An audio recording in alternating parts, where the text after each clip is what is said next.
Decoded.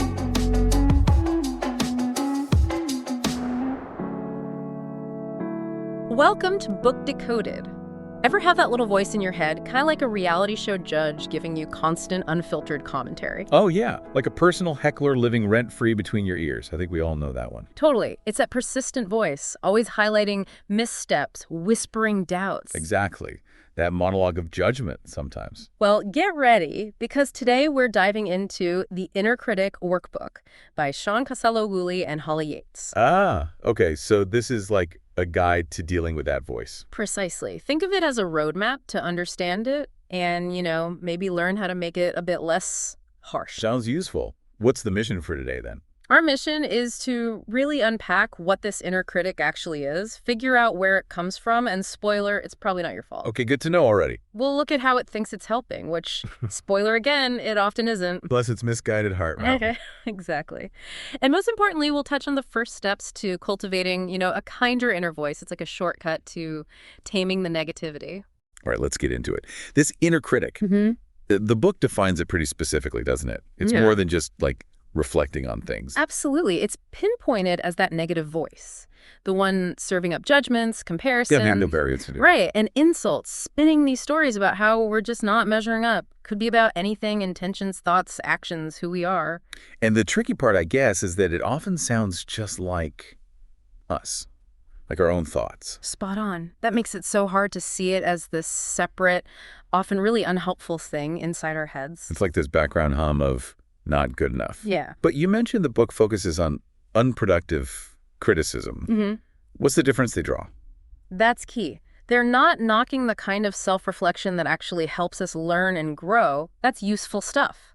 This is about the sharp, stinging negativity, the kind that just leaves you feeling drained and really gets in the way of living a meaningful life. To help kind of grasp this, there's an exercise early on. You look at a list of negative emotions, alarm, anger, anxiety, shame, stuff like that. To see which ones you feel often. Yeah, exactly. But then it goes deeper. It asks how those feelings interfere. Interfere with what? Like daily life? Yeah, how they mess with how you see yourself, how you move through your day, how you connect with other people. There's even a downloadable worksheet for it.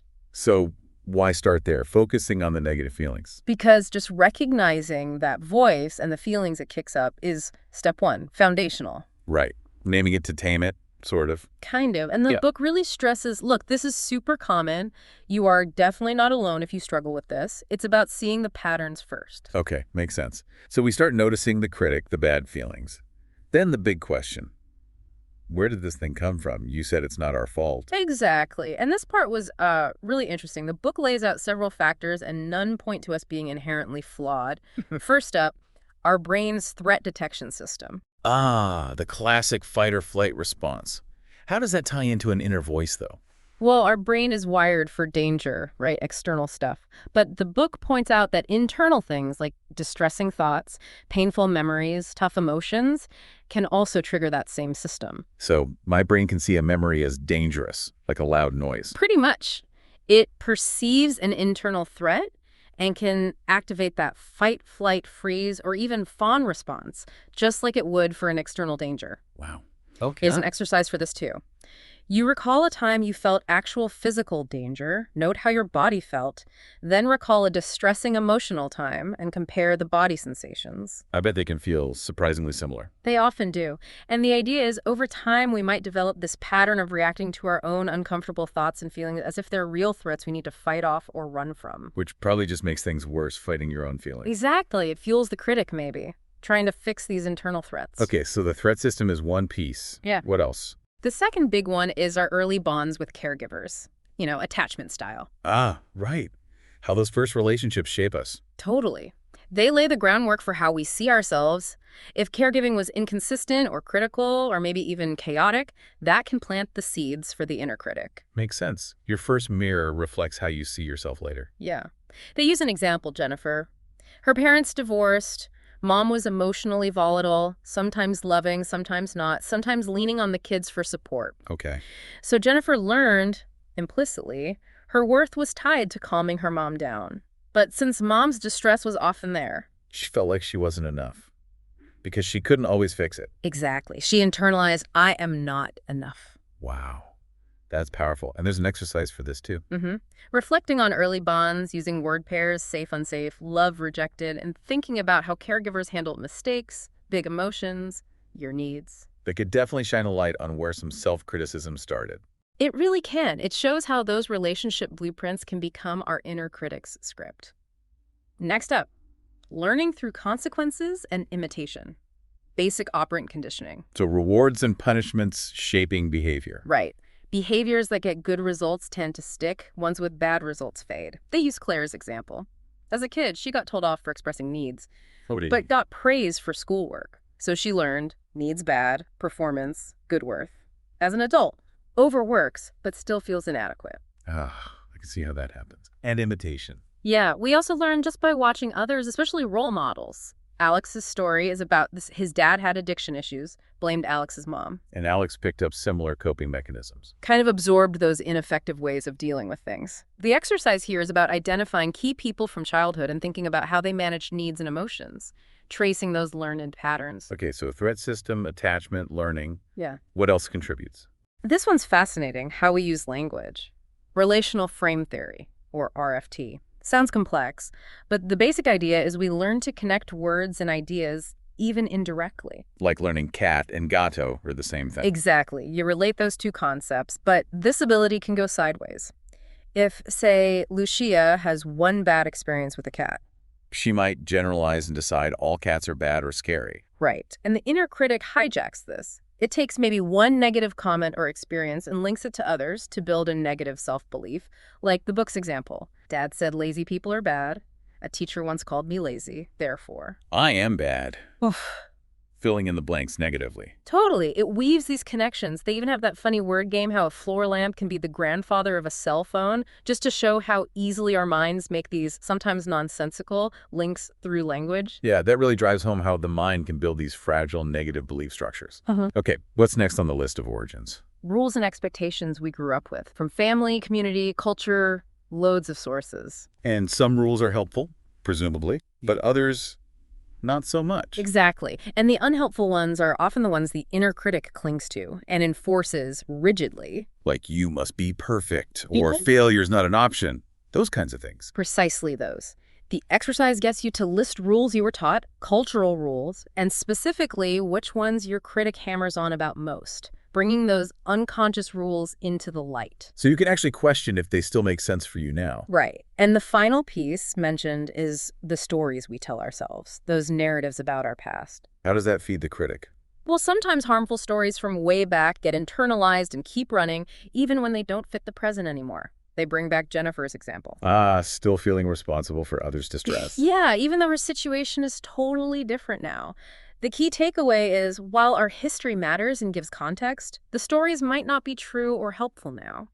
Understanding all these origins helps build compassion for ourselves, right? This wasn't just spontaneously generated.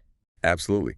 Seeing it's a product of these different factors makes it less like a personal failing. Okay. Okay, so the critic thinks it's helping. This sounds like a major contradiction. It really does. But the book argues that our behaviors, even the weird ones, usually serve some function. Or at least we learn to believe they do. So the critic has convinced us it's useful. How? We often believe it's keeping us safe from bad feelings, or stopping us making mistakes, or toughening us up. Or maybe helping us fit in? Or motivating us? All of those, yeah. There's an exercise to pinpoint when your critic pops up most in different areas, parenting, work, social stuff, to see those patterns and some global benefits. But you said they backfire, like the keeping you safe from unwanted emotions idea. Right. The intention might seem protective, but the critic's method being harsh and demeaning usually causes way more pain than it prevents. Plus, avoiding all potential pain means missing out on life. And the preventing mistakes function. Leads to chasing perfection, which doesn't exist, so you just end up judging yourself harshly all the time. Not helpful. What about toughening you up? That tough love approach often just feels like, well, being attacked, even for things you couldn't have known or controlled. It's not preparation, it's just mean. Then there's the social comparison thing. The critic loves that one, right? Especially now with social media. Oh, definitely. It amplifies that not enough feeling by constantly measuring against others. The book has an exercise listing comparisons you make and reflecting on feelings after social events or scrolling. It really highlights how much joy comparison steals. And the personal standards, the shoulds and have-tos. Yeah, the critic uses those relentlessly, setting impossibly high bars and then shaming us when we can't leap over them. There's an exercise for spotting those shoulds, too. It sounds like none of these supposed functions actually work out well. Pretty much. And here's the core argument. The critic's actual primary function isn't help or protection. It's punishment. Punishment. Think about the tone. It's mean, degrading, judgmental. It consistently leaves you feeling worse. It's not guiding, it's attacking. That's a stark difference. The book contrasts it with something else, right? The coach. Yes. The coach is that other inner voice, the encouraging, supportive, values-driven one we want to cultivate. So critic versus coach. Exactly. There's an exercise where you list hurtful names you call yourself, those punishing thoughts. Then imagine a tough situation. What would the critic say? What would the coach say? It makes a difference really clear. Okay, so the big takeaway is the critic's help is actually harmful. It backfires, causes pain, holds us back. That's the essence of it. Understanding that is crucial. So after realizing all this, where it comes from, how it doesn't really help, where does the book guide us next? What's the path forward? Well, the journey really starts with what we've just been talking about, understanding the origins, recognizing the patterns, seeing how unhelpful it is. That awareness piece again. Right. And the huge next step, which the rest of the workbook really focuses on, is cultivating self-compassion. Treating yourself kindly, basically. Yeah, like you would treat a friend who's struggling. With understanding, acceptance, kindness, that's how you start to transform the harsh critic into that supportive coach. It sounds like a very practical step-by-step approach then. It really is. The Inner Critic Workbook offers this thorough framework for tackling what is, let's face it, a really common and sometimes debilitating struggle. Definitely seems common. Totally. And look, we've only scratched the surface today. There are so many insights and exercises in there. If this chat resonated at all, Listeners should check out the book. absolutely. We'd really encourage you to pick up a copy, work through the exercises. It can be a genuinely valuable tool for making real, lasting changes in how you relate to yourself. Okay, so as we wrap up, maybe a final thought for people to chew on. Yeah, how about this? Just imagine. Imagine the energy, the creativity, the sheer joy you could unlock if you weren't constantly battling that inner barrage of criticism. What could you do? Right. What could you create, explore, experience if that inner voice was finally on your side, offering support instead of judgment? Something to think about. Definitely something to think about. Well, thank you so much for joining us on Book Decoded. We really hope this exploration offered some helpful insights.